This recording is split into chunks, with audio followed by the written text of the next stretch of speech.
visų pirma, tai požiūris, kad iš kiekvienos situacijos reikia mokytis, iš kiekvienos situacijos reikia išsinešti kažką, kas gali padėti ateityje. Pradedant nuo to, kad pirmą kartą formuluojant užduotis darbuotojams, jas reikia padaryti pačiam, kad žinotum, kokia ta virtuvė.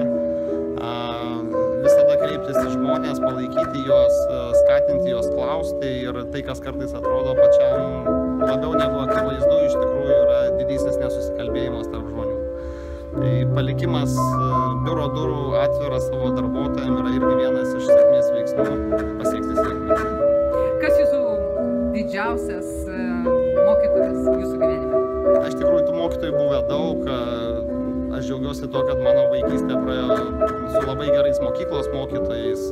Išskirti turėčiau absoliučiai visus juos. Lygiai taip pat mano sporto mokytojai.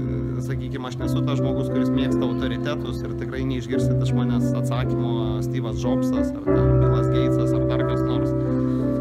Tai kiekvienas žmogus yra tiek unikalus, kiek iš jo gali išsinešti. Tai jeigu nesugebi pasimti, vadinasi, esi blogas mokinys, o ne ieškai gerų mokytojų.